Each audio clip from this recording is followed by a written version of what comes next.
గాంధీ గారి యొక్క డైరెక్షన్లో సీఎం రేవంత్ రెడ్డి గారు ఎంటైర్ క్యాబినెట్ మినిస్టర్లు కమిషన్ ఏదైతే కమిటీ చేసిన ఉత్తమ్ కుమార్ రెడ్డి గారు, పొన్నం ప్రభాకర్ గారు, దామోదర్ రాజనరసింహ గారు, ఇదొక కమిటీ. ఈ అధ్యయనంలో 101% కులగణన సర్వే సక్సెస్ఫుల్గా తెలంగాణలో జరిగిందని మేము ప్రూవ్ చేస్తాము. ప్రూఫ్ కంటే ముందు కిషన్ రెడ్డి గారు మీరు ఒక విషయాన్ని మీరు ఒక ఇది మీడియా ద్వారా మీకు తెలియజేస్తున్నా.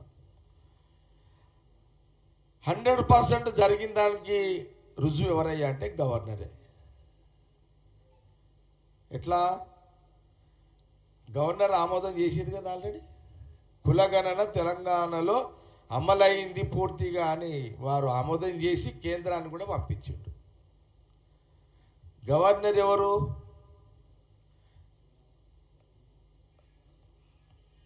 వాళ్ళ డైరెక్షన్లో ఉంటారు కదా గవర్నర్ గారు. మా డైరెక్షన్లో ఉంటారు కదా, అంటే కాంగ్రెస్ డైరెక్షన్లో ఉంటారు కదా.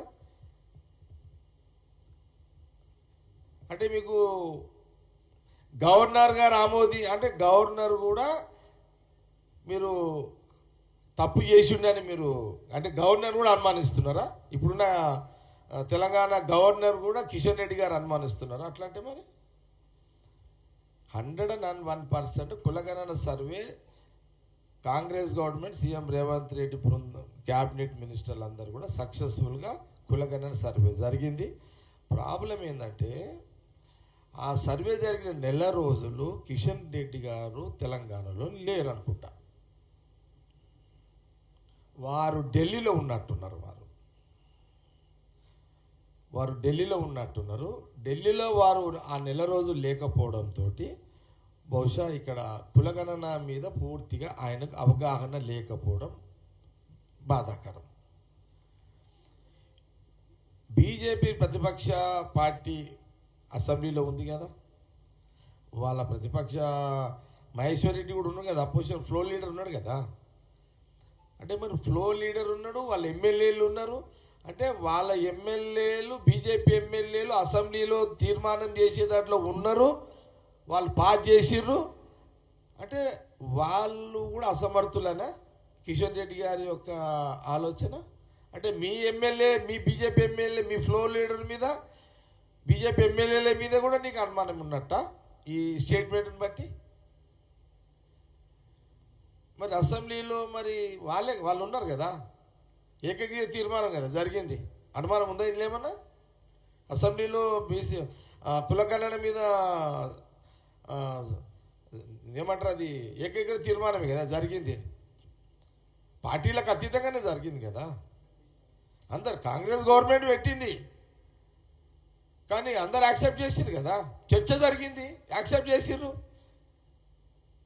నిజాలు లేకపోతే యాక్సెప్ట్ ఎట్లా చేస్తారు? మిస్ అయినాయి కూడా ప్రతిపక్షాలు అడిగినాయి, దాన్ని సవరణ చేసిండు సీఎం రేవంత్ రెడ్డి గారు. ఇవన్నీ జరిగినాయి కదా. అందుకని కిషన్ రెడ్డి గారు నేనేం అడుగుతున్నంటే, ఆ సర్వే జరిగిన నెల రోజులు మీరు హైదరాబాద్లో లేకపోవడం వల్ల, మీరు ఢిల్లీలో ఉండడం వల్ల తెలంగాణ గడ్డ మీద ఏం జరుగుతుందో మీకు అవగాహన లేక ఒక సెంట్రల్ మినిస్టర్ కిషన్ రెడ్డి గారు మాట్లాడుతున్నట్టుగానే నాకు కనబడ్డది స్టేట్మెంట్ చూస్తే.